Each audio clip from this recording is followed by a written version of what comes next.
Sayyidina Ali aja mengatakan begini, ana abduman allamani harfan wahida, aku adalah budaknya orang yang pernah mengajari aku satu huruf. Sayyidina Ali ngajari satu huruf, beliau rela disebut dengan budak. Saya tahu bahwa di dalam sejarah para habaib telah menjadi gurunya para ulama Nusantara, Syekh Yasin bin Isa Al-Fadani, Ki Haji Hashim Asy'ari, Ki Khalil Bangkalan, Syekh Muhammad Mahfud Termas, Kiai Maimun Zubair, dan kiai-kiai. Karena mereka adalah guru-gurunya guru saya, maka saya lebih pantas. Mungkin kalau ada kalimat yang lebih jelek daripada budak, sematkan saya dengan itu, tidak apa-apa gitu. Kalau Sayyidina Ali saja diajari satu huruf siap dikatakan budak, apalagi yang mengajari guru-guru saya, kan seperti itu.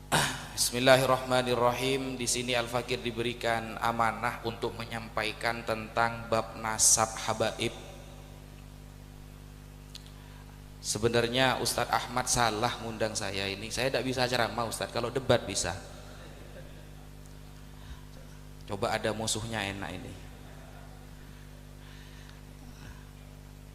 Dan mohon maaf bapak-bapak, ibu-ibu, seluruh para asatid, Al-Fakir tidak biasa menyampaikan ba'da subuh, karena ba'da subuh itu sudah jam-jam terakhir, sudah mau tidur biasanya.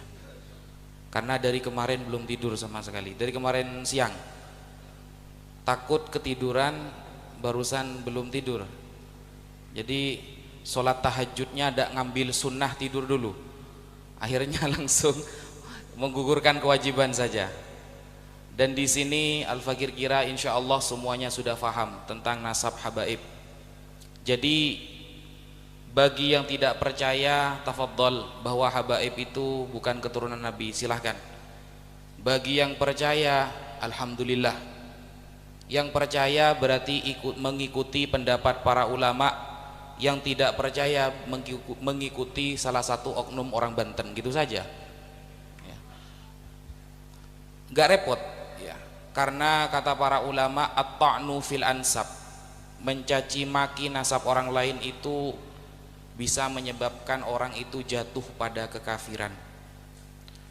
Al-Imam Al-Munawi dalam kitab Faidul Qadir menerangkan, maksudnya mencaci nasab orang lain yang menyebabkan kafir itu binahwil qadah fi nasabiman thabata fi zahiri syar'i, berani mencaci maki nasab orang lain yang secara zahir nasabnya sudah ditetapkan oleh syariat.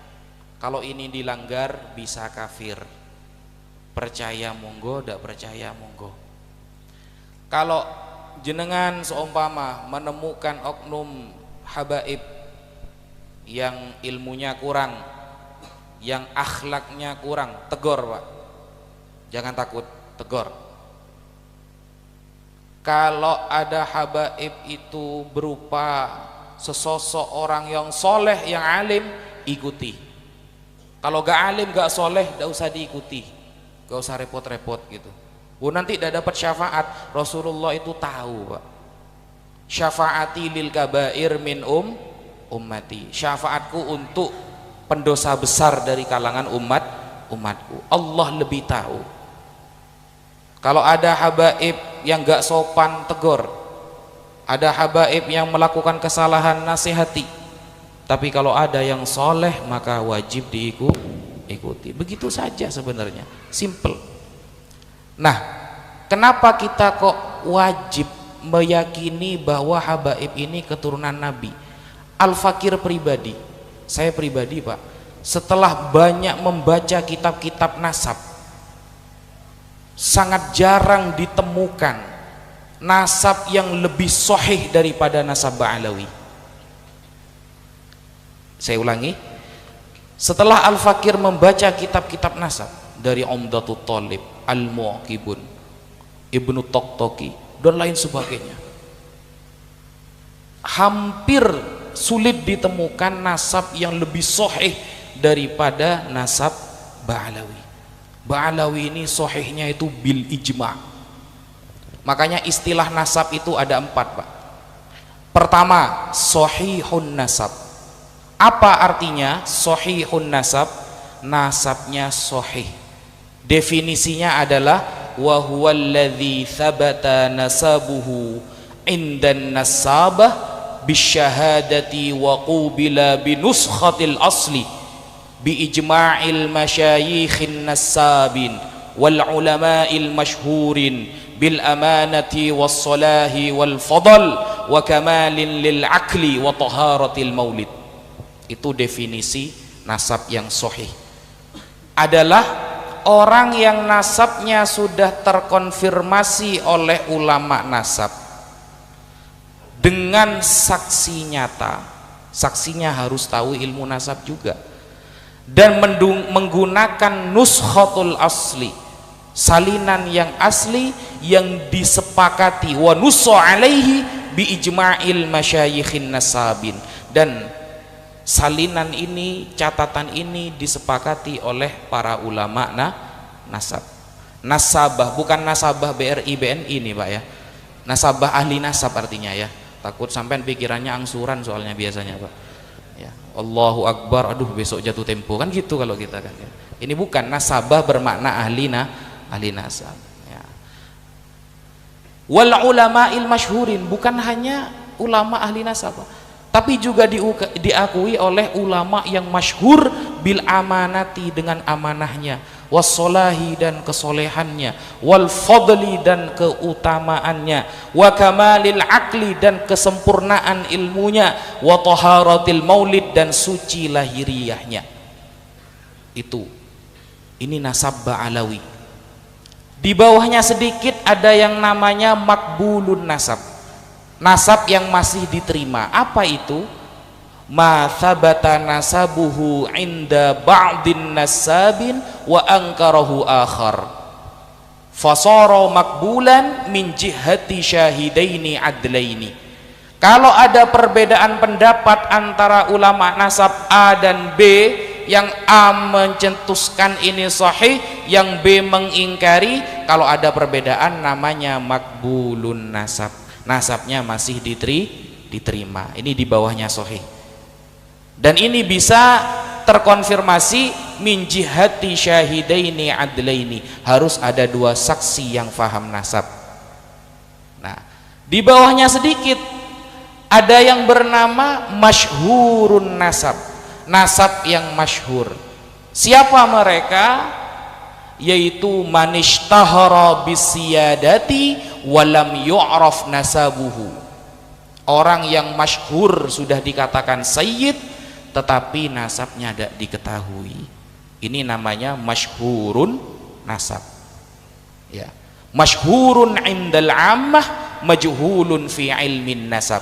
Secara masyarakat mengakui kesayyidannya, tapi di dalam kenasabannya masih belum diketahui. Bawahnya sedikit, paling bawah namanya mardudun nasab. Apa mardudun nasab? Manidda'a ila qabilah walam yakun minhum thumma alimu tilkal qabilah bibutlanih thumma mana'uhu an da'wahu fasara hukmuhu indan nasabah annahu mardudun nasab. Ada orang ngaku-ngaku sayyid dari jalur Jilani contohnya. Lah yang Al-Jilani yang lain menolak, kamu bukan Jilani. Nah, kalau ada yang menolak yang lain, saya ngaku-ngaku Ba'alawi, yang lain menolak, Ba'alawi yang lain menolak, itu namanya mardudun nasab. Nasabnya ditolak. Nah, dari keempat-empatnya nasab Ba'alawi ini adalah sahihun nasab, karena tidak akan pernah ditemukan satu saja ulama ahli nasab internasional yang kitabnya dikaji di seluruh dunia yang membatalkan nasab Ba'alawi. Tidak akan ketemu sampai Dajjal keluar 2 kali saudara, tidak akan ada itu. Saya tunggu sampai Dajjal keluar 2 kali, tidak ada itu. Nah, kalau mau jadi begini, ada beberapa contoh-contoh orang-orang dulu itu yang ngaku-ngaku sebagai sayyid. Nah, bagaimana sikap kita kalau ada orang-orang yang mengaku sebagai sayyid tapi kita tidak tahu, ternyata terbukti dia bukan sayyid? Lah kita ngaji fikih, Fikih itu bab yang paling penting di masyarakat, Pak. Sekarang banyak orang belajar filsafat, fikihnya gak bisa. Syarat jadi makmum saja tidak hafal, sudah belajar filsafat, Pak. Ini zaman sekarang, bayangkan. Makanya tidak jarang di kitab-kitab para ulama tentang tanda-tanda akhir kiamat, akhir zaman, salah satu tanda-tanda akhir zaman adalah orang senang belajar filsafat, tidak mau belajar fikih. Coba lihat di dalam kitab namanya Al-Isya'ah li Asyrati Sa'ah, Syekh Muhammad Rasul Al-Barzanji. Di dalam kitab itu diterangkan salah satu tanda kiamat orang senang belajar filsafat tapi malas belajar fikih. Sholat najis dan nikah jual beli dan lain sebagainya, itu kan fikih. Nasab ini bab fikih, murni bab fikih yang kaitannya nanti dengan sejarah. Maka kita harus ngaji fikih, bukan dokter hewan yang dipakai. Soalnya orang-orang yang membatalkan nasab Alawi pakai pendapatnya dokter hewan, Mbak. Jadi bisanya cuma berkicau, bukan berdalil. Orang-orang yang membatalkan nasab Alawi pakainya dokter arsitek, Pak. Kita yang dibahas kitab, dia jawabnya pakai semen 3 roda. Gak nyambung memang, ya, gak nyambung. Nah, karena ini kajian fikih, maka siapa yang menjadi al-faqih? Yaitu Al-Imam Ibnu Hajar Al-Haytami. Kalau kita sering ikut bahsul masail namanya, Pak, ya, di pondok itu membahas suatu masalah, itu kalau kita dengar namanya Imam Ibnu Hajar Al-Haytami, kita itu sebagai santri taslim, Pak, percaya. Kenapa? Gelar beliau adalah al-faqih, yang ahli fikih di dalam mazhab Syafi'i. Nah, sekarang Imam Ibnu Hajarnya diragukan ilmunya, Pak. Ini bukan bahsul masail, nyari masalah beneran ini. Dulu di pesantren kalau sudah saya dengar qalan Nawawi fil Majmu', Imam Nawawi berkata dalam kitab Al-Majmu', saya akan mengatakan salimna, saya taslim, selesai. Imam Nawawi, Pak.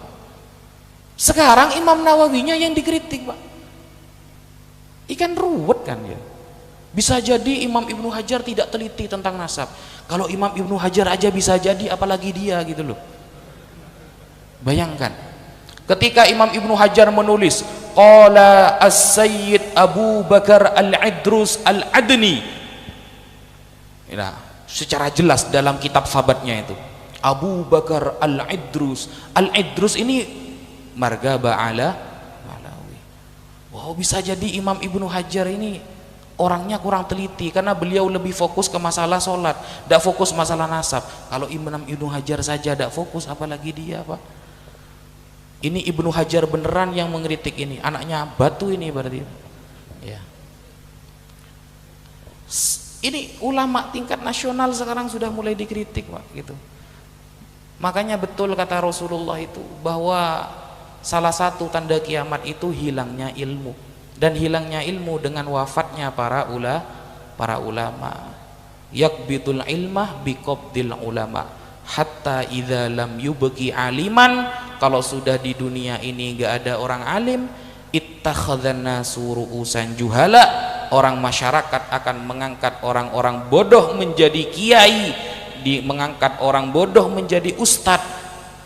Fasu'ilu fa'aftau bighairi ilmin, mereka ditanyakan masalah hukum menjawab tanpa ilmu, fadallu wa adallu, maka sesat dan menyesatkan. Makanya Al-Imam Al-Ghazali punya kitab namanya Ayyuhal Walad. Beliau itu menerangkan ada 3 penyakit yang gak ada obatnya, Pak. Yang pertama adalah orang yang benci kepada kita karena hasud, dengki. Nah, ini gak ada obatnya, Pak. Betul kata Imam Ghazali ini. Orang kalau benci kepada kita karena hasud, gak ada obatnya itu, Pak. Semakin Anda benar, semakin salah menurut dia. Kita mau pakai dalil dari A sampai Z, tambah salah menurut dia. Ini orang kalau sudah benci kepada kita karena iri, dengki, semakin kita benar maka semakin salah. Itu. Yang kedua apa? Ahmak, kata Imam Ghazali. Ahmak ini gak ada obatnya, kata Imam Ghazali. Syekh Hasan itu mazhab Syafi'i mengatakan berbeda antara jahil dan ahmak. Al jahil yata'allam wal ahmak yunakishu bil batil. Kalau orang jahil bodoh, dia mau belajar. Kalau ahmak dungu, dia akan selalu membela kebatilan. Itu perbedaannya. Ghazali baru belajar sudah mengkritik ulama yang kelas kakap. Itu ahmak, Pak. Gak ada obatnya itu, cuma hidayah obatnya itu, Pak. Cuma hidayah. Mau disampaikan pendapat ulama ada, diterima. Ya, jadi kalau memang punya masalah dengan para habaib, oknum-oknum para habaib, selesaikan dengan oknum tersebut. Bukan malah menyerang nasabnya habaib semuanya batal. Andaikan seluruh ulama di dunia mengakui nasab habaib, saya tetap membatalkan.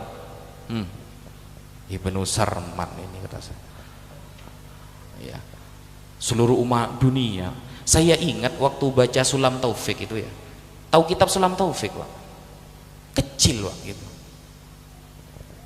Di dalam kitab itu kan dikatakan bahwa nanti di akhir zaman banyak orang murtad gara-gara perkataannya. Dia tidak sadar kalau dirinya murtad gara-gara perkataannya itu. Termasuk contoh perkataan yang membuat murtad kalau di Sulam Taufik itu ya. Contoh, kita mengatakan begini, andaikan Allah mengubah arah kiblat ke utara, saya tidak akan taat, tetap ke arah barat. Nah, itu murtad itu. Coba baca di Sulam Taufik itu, Pak.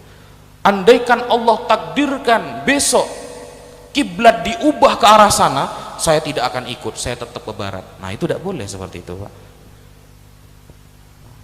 Kan mirip-mirip sama yang tadi kan. Andaikan seluruh ulama di dunia mengsohihkan, maka saya tetap membatalkan. Ya urusan lo lah, ya terserah lah gitu. Tapi ya gak apa-apa sih, maksudnya kita ini sedang melawan orang-orang yang hebat, Pak. Gurunya saja mainnya malaikat yang dimarahi itu, Pak. Saya dah habis pikir, saya itu menyesal saya nantang debat dulu. Kenapa? Saya gak tahu kalau gurunya ternyata mainnya itu sama malaikat, Pak. Tahu gitu saya gak nantang debat saya dulu. Bayangkan ketika debat yang dipanggil malaikat Israel, selesai, Pak. Bukan debat, tahlilan, Pak. Ya. Giliran ndak hujan yang dimarahi malaikat Mungkar Nakir, Pak. Apa kaitannya gitu loh? Mungkar Nakir kan tugasnya di kuburan, bukan masalah hujan kan? Kalau ada acara terus hujan, yang saya marahi, yang saya kejar Mungkar Nakir. Yang Mungkar Nakir mungkin jawab, Pak, masalah gue apa guys, kan gitu. Ya, gak nyambung. Mungkar Nakir setahu kita kan tugasnya di kuburan kan, bukan masalah hujan. Wajar kalau gurunya yang dilawan malaikat, muridnya yang dilawan ulama, sanadnya sambung itu, Pak. Nyambung gitu. Tidak akan bisa. Kalau sudah seperti itu mau diajak. Basul Masail itu membahas sebuah masalah fikih ketika para ulama sudah mengatakan A, B, C, kemudian kita mengilhakkan contohnya, selesai masalahnya. Bukan ulamanya yang dikritik, bukan. Jadi ini sudah fitnah akhir zaman. Sama dengan pondok pesantren, Pak. Pondok pesantren Lirboyo seumpama ada satu santri Lirboyo yang melanggar syariat, apakah pesantren Lirboyo salah semua? Kan tidak, Pak.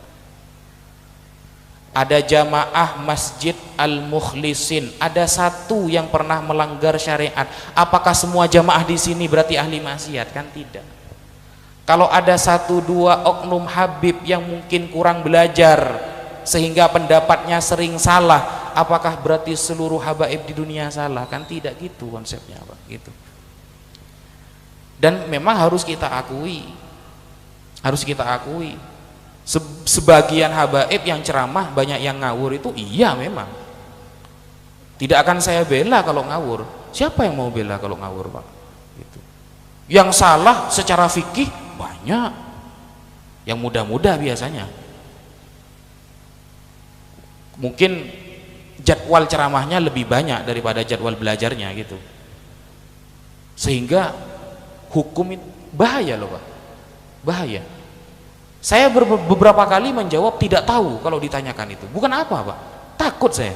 Suatu saat sahabat Abu Tamim Ad-Dari meminta izin kepada Sayyiduna Umar bin Al-Khattab untuk ceramah di mimbar. Apa kata sahabat Tamim Ad-Dari? Ittaqu zallatal alim. Takutlah kepada kesalahan orang alim. Kalau orang alim salah jawab, hukum A halal ternyata dijawab haram, terus orang-orang menjadikan itu dalil, yang dapat malah pahala dosa jariyah. Man sanna fil islami sunnatan sayyi'atan kana alaihi wizruha wa wizru man amila biha min ba'dih min ghairi ayyanqusa min auzarihim syai'. Rawahu Muslim. Ya, saya dapat dosa, orang-orang yang mengikuti pendapat saya ditransfer juga dosanya terus sampai hari kiamat selama dia berkeyakinan jawaban saya ini adalah benar. Itu ittaqu zallatal alim. Takutlah kepada kesalahan orang alim. Tidak usah malu ketika ditanyakan jawab gak tahu. Kenapa? Imam Malik saja diberikan beberapa pertanyaan, beliau mengatakan ana mutahayyiun bidzalika. Aku masih persiapan dengan pertanyaan itu. Tidak langsung dijawab, tidak apa-apa. Justru kata Imam Syafi'i kan ketika semua pertanyaan dijawab cetat, itu bahaya itu. Kalau terproses bahaya gitu. Ditanyakan masalah hukum seumpama ini biasanya kurban di hari raya kurban, pendapat ini ada, saya tidak usah menyebutkan namanya. Ini pendapatnya ini cukup fatal salahnya. Kenapa? Menyalahi kesepakatan para ulama. Ada salah satu ustadz yang mengatakan begini, satu kambing sah berkurban untuk satu keluarga, itu bahaya loh pendapat itu. Ada ustadz yang terkenal ustadznya, satu kambing itu bisa sah kurbannya untuk satu keluarga. Cari di YouTube ada itu melanggar 4. Gak ada ulama yang bilang seperti itu, Pak. Kalau kambing bisa untuk satu keluarga, Pak, yang sapi gak laku, Pak. Betul nggak? Kepro atuh kan gitu kata Mama Gufron. Kopi paste, Pak, dikit-dikit ya. Kalau kambing bisa satu keluarga, maka yang sapi tidaklah laku. Itu saya kaji dari mazhab Hambali, mazhab Syafi'i, Maliki, Hanafi. Saya sampai cari pendapat yang paling nawadir, yang paling jarang itu, tidak ada. Ittifaq ulama itu. Kalau kambing untuk satu orang, masalah pahalanya mau ditransfer orang satu desa terserah, boleh. Kalau pahala boleh ditransfer untuk satu desa, boleh. Satu negara pun tidak apa-apa. Hadhil udhiyah li Muhammad wa li ummati Muhammad, kan begitu kata Nabi kan. Ini sembelihan ini untuk Nabi, untuk Muhammad dan umat Nabi Muhammad. Maksudnya kata Imam Nawawi dalam kitab Al-Majmu', pahalanya yang ditransfer, bukan kurbannya. Kalau kurban kambing satu untuk satu keluarga, yang sapi gak laku nanti, Pak.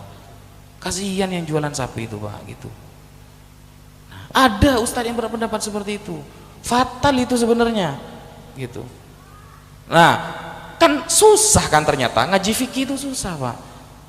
Makanya tidak mudah kita langsung mengatakan Imam Ibnu Hajar tidak teliti. Baru kemarin hidup sudah bilang Ibnu Hajar tidak teliti gitu loh. Saya, Pak, kalau dengar Imam Ibnu Hajar berpendapat itu gemeter. Kenapa? Imam Ibnu Hajar itu satu kelas dengan Imam Ar-Romli As-Saghir, sekelas beliau itu. Ngaji ke ayahnya Imam Ar-Romli, Syamsuddin Ar-Romli atau Ar-Romli Al-Kabir. Nah, ayahnya Imam Romli ini mengakui kalau Imam Ibnu Hajar lebih alim daripada anaknya, lebih tahqiq. Makanya muncul kitab yang bernama Fathul Ali bi Jam'il Khilaf baina Ibni Hajar wa Ibni Romli. Itu pendapat Ibnu Hajar dalam segi pendapat apa? Ketahqiqannya, kesohihannya, ketelitiannya lebih detail daripada Imam Ibnu Romli dalam mazhab Syafi'i. Itu dikatakan tidak teliti. Gitu. Jadi kita sudah tahu bahwa kita ini ada di barisan mana ya. Kemarin video yang di Nabawi TV itu, Pak, itu di banned. Al-Fakir diundang di Nabawi TV, diberikan pertanyaan nasab dari A sampai Z, itu di banned, Pak. Dihilangkan itu dari YouTube. Tidak bisa diposting lagi itu. Wah, kan? Ini buzzer-buzzer ini ya. Wa man tabi'ahum bisu'in ila yaumiddin ini. Sehingga kita tahu kalau para ulama ini ternyata membedakan antara nasab, ya tetap nasab, tapi kalau mau ceramah yang ngaji dulu gitu loh. Nasab tetap nasab, Tapi kalau akhlaknya nggak baik ya harus ditegur gitu loh Pak. Jadi bedakan ya. Tetap dihormati, sama dengan kita punya istri. Kalau istri kita ini melanggar syariat, kita akan pasti menegur sebagai rasa kasih sayang dan cinta kita kepada istri kita. Nah, seperti itu. Mungkin itu muqaddimah dari Al-Fakir. Ada tanya jawab Ustaz ya. Baik, para jamaah sekalian, masih ada waktu, kami persilahkan untuk bertanya dan menjawab. Gus, sebentar, boleh diri lagi? Ketika kemarin debat di Banten, kenapa antum yang terpilih menjadi wakil dari Ba'alawi untuk debat dengan lawan Kiai Imad? Terus yang pertama, beberapa di medsos, mohon maaf, antum sebagai perwakilan daripada Habaib, bahasa kasarnya menjadi jongos Yaman ataupun Habib. Bagaimana komentar antum? Oh, ya. Saya juga agak tidak tahu Ustaz, kenapa kok bisa Al-Fakir yang terpilih. Pokoknya waktu itu malam-malam ditelepon adiknya Buya Qurtubi, Kiai Fahrul Razi. Ya. Nah, beliau nelpon, itu setelah viral Al-Fakir buat video tantangan diskusi. Nah, awalnya sempat khawatir. Kenapa khawatir? Karena yang Al-Fakir yakini dari dulu kiai-kiai itu mengakui nasab habaib gitu. Kok ada yang membatalkan, berarti kan keren berarti ilmunya berarti. Awalnya masih agak ketar-ketir saya gitu. Nah, saya mulai berani gara-gara melihat karya dan ceramahnya. Ceramahnya kok narasinya kayak gini. Orang alim sama enggak itu Pak, bisa kita bedakan dari cara ngomongnya. Orang alim dan tidak kita bisa tahu dengar dari cara ceramahnya. Setelah mendengarkan ceramah-ceramahnya ini, tambah yakin kalau sebenarnya pembatalan nasab ini berasumsi cabang pribadi saja. Setelah baca kitabnya tambah yakin nahwu sorofnya banyak yang salah. Wah, ini tapi ngarang mensyarahi alfiyah tapi nulis kok salah katanya. Balaghahnya ada yang salah, usul fikihnya apalagi. Terus mengutip sebagian-sebagian pendapat Imam Ibnu Hajar dan lain sebagainya. Nah, tambah berani, akhirnya buat video nantang diskusi. Mungkin video itu viral sehingga terdengar oleh pihak keluarga Kesultanan Banten. Kiai Fahrul Razi nelpon, siap beneran? Ya, akhirnya disuruh ke sana Ustaz gitu. Masalah saya dipanggil Jongos Yaman Ustaz, gini. Budak Yaman ya, panggilan itu jabatan yang baru itu. Ya. Sayyidina Ali aja mengatakan begini, ana abduman allamani harfan wahida, aku adalah budaknya orang yang pernah mengajari aku satu huruf. Sayyidina Ali ngajari satu huruf, beliau rela disebut dengan budak.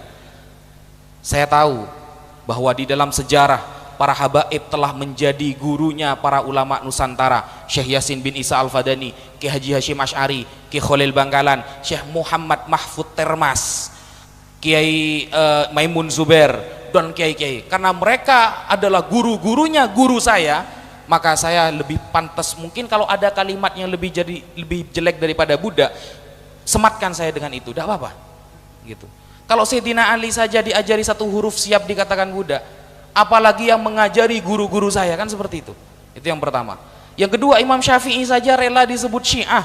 Kalau mencintai Ahlul Bait itu bisa disebut dengan Syiah. In kana rafdhan hubbu ali Muhammad falyashhadits tsaqalani anni rafidi. Kalau mencintai Ahlul Bait Nabi disebut dengan Rafidhah Syiah, maka saksikanlah jin dan manusia bahwa saya adalah Syiah, kata Imam Syafi'i. Maka bolehlah untuk saya rubah sedikit nazam ini menjadi in kana abdan hubbu ali Muhammad falyashhadits tsaqalani anni abdi. Kalau mencintai Ahlul Bait Nabi disebut dengan budak, maka saksikanlah jin dan manusia bahwa saya adalah budak. Begitu saudara. Ya, gitu Ustaz. Masya Allah. Ayo silakan kepada para hadirin yang ingin bertanya. Ayo depan Ustaz. Sebutkan nama dan dari masjid mushola mana atau nama. Kedua Ustaz Jamswar. Ayo silakan. Assalamualaikum warahmatullahi wabarakatuh. Waalaikumsalam warahmatullahi wabarakatuh. Terima kasih atas waktunya Ustaz. Perkenalkan saya Hidayat dari Mushola Nurul Hikmah Kampung Raden. Kebetulan saya CS-nya Sekjen zaman masih bocah kecil ya. Mohon izin Kiai, bukan mau debat tapi mohon pencerahan terkait nasab. garisnya itu dari bapak ataukah dari ibu? Karena sebagian dari masyarakat Indonesia ada yang menggunakan dari ibu. Dan kalau kita bicara habaib, sampai ke Rasul itu dari Sayyidatuna Fatimah, yang jelas-jelas adalah perempuan. Mohon pencerahan, terima kasih. Silakan Ustaz Jameswar. Assalamualaikum warahmatullahi wabarakatuh. Saya Indra Jameswar dari Majelis Al-Buraq, Cikeas Nagrak, ingin bertanya kepada Gus Wafi. Yang ingin saya pertanyakan begini Gus, para habaib sudah lama hadir atau datang ke Indonesia itu udah berpuluh-puluh tahun, dan kenapa baru sekarang nasabnya dipermasalahkan? Itu yang satu. Yang kedua, sikap kita bagaimana kepada orang-orang yang membenci ahli nasab? Itu aja. Assalamualaikum warahmatullahi wabarakatuh. Silakan Gus. Ya, bismillahirrahmanirrahim. Yang pertama, nasab. Kullu nasabin wasababin munqati'un yaumal qiyamah illa nasabi wasababi, kata Rasulullah. Nasab itu dari jalur laki-laki. Lalu bagaimana keturunan Rasulullah ini kan dari jalur perempuan? Memang ada beberapa perempuan yang dikecualikan dalam syariat. Sayyidah Fatimah, kemudian ibunya Nabi Isa, Maryam. Nah, itu yang dikecualikan dalam syariat ya.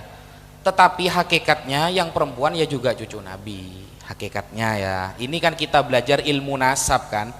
Ilmu nasab yang kita pelajari. Tapi hakikatnya ya tetaplah saya dengan saya Pak punya cucu laki-laki, cucu perempuan. Yang perempuan ya juga cucu saya gitu.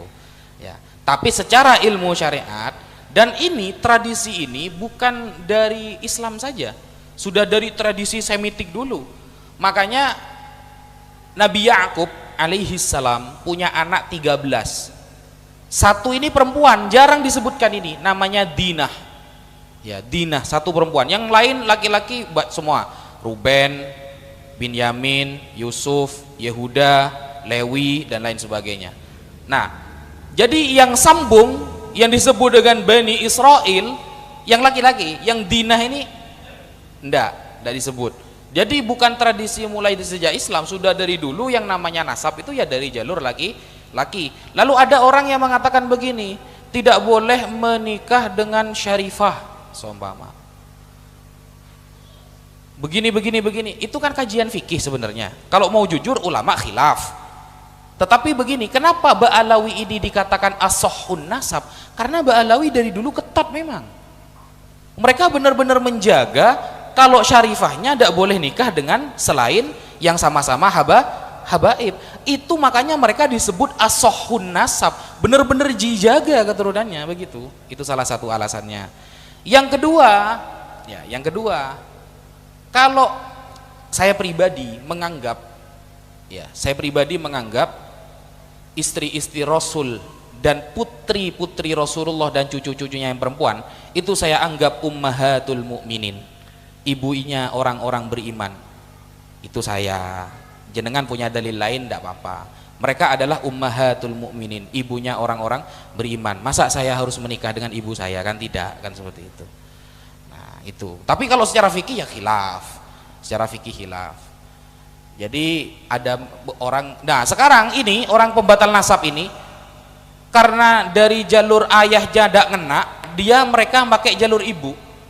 Mau bergaya Nabi Isa semua sekarang. Cuma bedanya mereka agak disalib gitu. Ya. Oh ini bin Utsman. Utsman itu kakek dari ibunya. Yang nomor 4 lagi. Kok bisa ini? Ayahnya sendiri ditanyakan sama Bang Haji Umairama, siapa nama ayahnya? Muter-muter kayak gangsing. Sarman gitu kan cepet kan ya. Sam'un tah gitu. Karena ada 2. Kalau di rapotnya namanya Sam'un, kalau kata tetangganya namanya Sarman. Wah ini kok hasil silang kata saya. Nah, ibunya namanya Aminah di rapotnya. Tapi dilihat di silsilahnya Aminah ternyata nama neneknya. Loh masa ayahnya wati syubhat dengan neneknya kata saya. Nah ini kan gak jelas berarti kan. Gitu loh, gak jelas. Nah, inilah memang golongan nasab-nasab gak jelas ini yang suka membantah nasab yang sudah jelas ini gitu. Gitu ya. Bismillahirrahmanirrahim. Assalamualaikum warahmatullahi wabarakatuh. Saya Unen Harmidin dari Masjid Al-Huda Abdul Aziz, Saya langsung saja, Gus ya.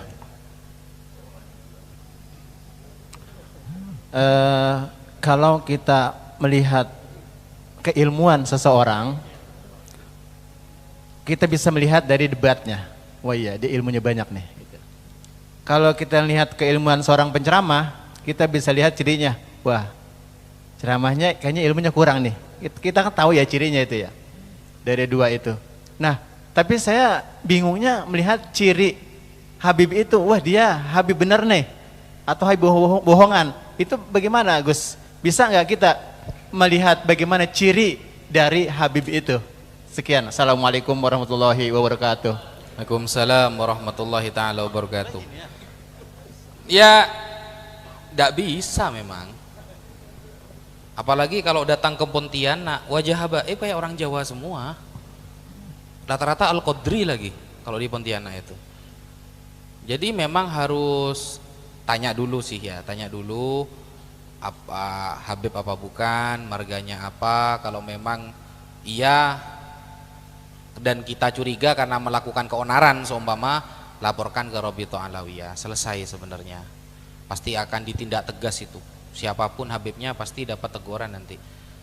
Dan yang apa namanya itu, oknum-oknum para habaib itu yang menjadi kambing hitam, selalu dijadikan kambing hitam oleh pihak-pihak pembatal nasab ini, bukan berarti gak pernah ditegur, sudah berkali-kali ditegur gitu.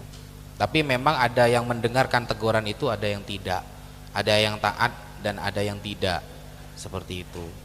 Jadi untuk cara membedakannya kita harus paham ilmu nasab. Makanya dulu kalau ada ulama nasab, kemudian ada orang datang, seorang sayyid, orang ahli nasab ini akan bertanya begini, kamu sayyid apa bukan? Kalau dia menjawab sayyid, maka ada beberapa pertanyaan nanti. Am anta min Hasani, am min Husaini, am min Abbasi, am min Muhammadi, gitu. Muhammadi berarti dari Muhammad bin Al-Hanafiyah, putra Sayyidina Ali dari istri yang bukan Sayyidah Fatimah, punya anak Muhammad bin Al-Hanafiyah. Tapi istri Sayyidina Ali ini namanya Fatimah juga, tapi Al-Hanafiyah gitu, punya anak Muhammad bin Al-Hanafiyah. Kalau Abbasi dari Abbas, kalau Husaini dari Sayyidina Husain, kalau Hasani berarti dari Sayyidina Hasan. Kalau dia nanti jawab ana min Husaini, aku dari Husain, maka nanti akan bertanya lagi, Husain ini punya anak Ali Zainal Abidin ya. Dari Ali Zainal Abidin melahirkan beberapa anak, kamu dari jalur mana? Terus ditanyakan seperti itu sampai ayahnya gitu kalau dulu. Jadi tidak ada dulu pertanyaan begini, mana kitab sezamannya? Itu gabrul itu ya. Kalau seperti itu Pak, bayangkan ya, saya sampai mencari itu dalam sejarah itu, pertanyaan ahli nasab itu, mana kitab sezamannya? Repot. Wali Songo semuanya tidak ada kitab sezaman Pak, karena tradisi nulis itu baru datang di Indonesia. Sunan Gunung Jati itu paling banyak nuskhohnya, salinannya paling banyak karena beliau sultan dulu. Orang Indonesia itu kalau kaya nyari saudara itu mudah Pak, kalau miskin jangankan saudara, iblis gak terlalu nyapa itu biasanya kalau di Indonesia itu. Iya ya, seperti itu Pak ya. Mungkin yang lain. Terakhir, pernyataan terakhir. Assalamualaikum warahmatullahi wabarakatuh. Kalau tadi ada yang dari musola mana, dari musola mana. Kalau nama saya Haji Awing, saya mantan caleg. Ya, pertanyaannya jadi begini. Durasi. Sebetulnya apa sih yang membuat jadi antara, katanya kan Wali Songo nggak punya keturunan. Kemudian katanya bahwa sampai ada mengubah-ngubah apa tuh makam, diubah-ubah sehingga berusaha untuk memutuslah bahwa yang saya dengar kan bahwa Wali Songo itu bukan merupakan keturunan dari, tidak punya nasab ke Rasulullah gitu. Apa benar Wali Songo itu tidak punya nasab ke Rasulullah? Itu pertanyaan saya. Oke, terima kasih. Saya mantan caleg ya, ingat. Iya. Saya bukan dari musola mana-mana gitu ya. Silakan. Terima kasih. Assalamualaikum warahmatullahi wabarakatuh. Silakan dijawab Gus Wafi sekaligus closing statement. Iya. Ini ada pandangan yang perlu diluruskan dan ini memang banyak yang salah. dikira kalau cucu Nabi itu pasti baik. Itu salah pandangan itu. Anaknya Nabi Nuh itu masuk neraka, Kan'an namanya Pak. Nabi Nuh itu punya 4 anak, Ham, Shem, Yafet, Kan'an. Kan'an anak terakhir. Kalau menurut orang Yahudi, Kan'an ini cucu, bukan anak, anaknya Ham. Nah, gak ada jaminan kalau cucunya Nabi mereka pasti akan mengajarkan gak ada. Ada itu kiai yang bilang seperti itu. Kalau memang mereka cucu Nabi, mereka tidak mungkin jualan minyak. Loh, emangnya mau jualan apa? Kapal perang. Ya. Itu statement yang kurang tepat. Gak ada. Kalau cucu Nabi itu orangnya pasti soleh, gak ada. Yang dijamin dari dosa hanya Rasulullah dan para Nabi yang 25 itu. Yang wajib kita ketahui. Sebenarnya Nabi itu ada 124.000. Yang jadi Rasul ada 313. Itu saja yang maksum. Tidak ada anak cucu Nabi itu maksum terjaga dari dosa. Tidak ada. Jadi jangan sampai kita punya pemikiran kalau memang dia itu keturunan Nabi, tidak mungkin dia itu orangnya sembrono. Loh, di dalam Al-Quran berarti orang yang punya pemikiran seperti ini jarang khatam baca Quran biasanya. Coba buka di surah Al-Ahzab. Ya nisa'an Nabi lastunna ka'ahadihin. Kan begitu kan? Wahai istri-istri Nabi, kamu tidak seperti yang lain. Kalau kamu sampai melakukan fahisyatan mubayyinah, melakukan kekejian, dosa, maka yudha'af lahul adzab di'afain. Maka dosanya dilipat gandakan. Habib kalau melakukan dosa, dosanya 2 kali lipat. 2 kali lipat. Karena dia panutan. Seharusnya jadi panutan kok nakal, kan begitu. Ya. Jadi tidak ada jaminan cucu Nabi itu soleh, tidak ada.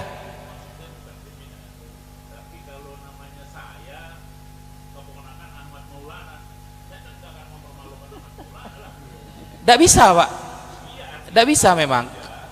Datang ke tempat kita dengan menyombongkan bahwa dia juri Rasul dengan cara-cara seperti itu. Saya kalau sampai menyebutkan kiai banyak loh yang seperti itu, yang lebih parah banyak. Gitu. Bahkan di rumah Pak, saya itu terkenal penentang anaknya kiai. Gus. Saya tuh paling benci kalau ada Gus itu sok-sokan itu. Beneran Pak.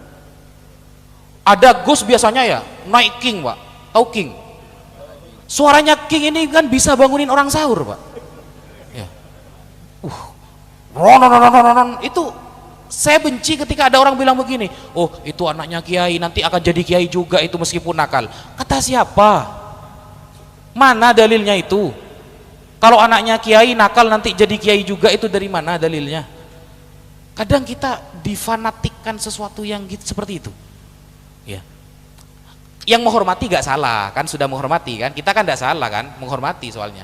Tapi mengatakan kalau anaknya kiai nakal nanti akan jadi kiai juga, itu saya tidak setuju. Saya siap debat 3 hari 3 malam itu. Ya. Live seluruh dunia begitu kan, kayak gayanya Isana itu orang Banten itu ya. Nah. Kalau ada Habib contohnya, Habib ini nakal ya. Biasanya yang muda ini biasanya. Gayanya kayak artis, rokokan. Pokoknya kayak orang fasik lah gayanya gitu. Tidak menunjukkan pendakwah sama sekali gitu. Lalu mengatakan, "Wuh, ini nanti pasti diampuni, pret," kata saya. Enggak, sejak kapan di pondok pesantren bertahun-tahun tidak pernah dia jadi seperti itu.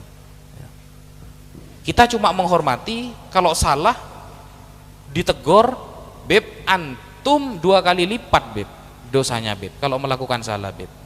Jadi kadang kita salah dalil Pak. Dalilnya sudah benar tapi yang megang salah. Contoh Pak ya. Kita kalau bertamu ada dalil fal yukrim doifahu, betul? Itu dalil pemilik rumah Pak ya, jangan dipegang tamu ya. Kalau dipegang tamu nanti sertifikat rumah diminta juga Pak. Gitu. Fal yukrim doifahu, hormatilah tamumu. Ini dalil pemilik rumah. Kalau dalilnya tamu apa? Ad-doif kal mayyit Pak. Tamu itu seperti mayat. Maksudnya apapun yang disuguhkan oleh pemilik rumah harus ikhlas. Pemilik rumah punya dalil, muliakanlah tamumu, maka apapun semampunya kita keluarkan agar tamunya senang. Ini kalau dibalik megang dalilnya bahaya ini Pak. Yang tamu pengen makanan banyak, yang punya rumah cuma ngeluarin air tok, padahal di belakang banyak gitu. Sama seperti kasus sekarang, khairukum li ahli min ba'di, kata Rasulullah. Paling baiknya kalian yang paling baik kepada keluargaku setelah aku mati, kata Rasulullah. Ini dalilnya kita. Jangan dipegang Habib. Kalau dipegang Habib nanti dia itu gila hormat, Pak. Begitu. Nah, dalilnya Habib apa? Yang ketat-ketat itu dalilnya Habib, kayak ayat surah surah Al-Ahzab barusan. Kemudian lau saraqat ibnati Fatimah laqattu yadaha. Andaikan Fatimah yang mencuri, aku sendiri yang akan memotong tangannya. Ini dalil yang harus dipegang para habaib agar mereka hati-hati, tidak gila hormat. Tapi gila menghormati itu yang lebih baik. Gila menghormati lebih baik daripada gila hormat. Itu dalilnya habaib yang ketat-ketat ini. Dalil kita itu khairukum li ahli min ba'di. Paling baiknya kalian yang baik kepada keluargaku setelah aku mati. Kalau dibalik megangnya, kita megang yang itu, lau sarqat ibnati Fatimah laqattu yadaha. Habib, jangan sok-sokan, Beb. Antum kalau salah dipotong juga tangannya, Habib. Tengkar akhirnya. Yang Habib minta dihormati, loh. Dalilnya salah gitu. Sama-sama benar tapi yang megang salah. Nah, ini makanya kenapa para ulama dulu, bayangkan Imam Ahmad bin Hambal, Pak. Itu beliau hafal 1 juta hadis.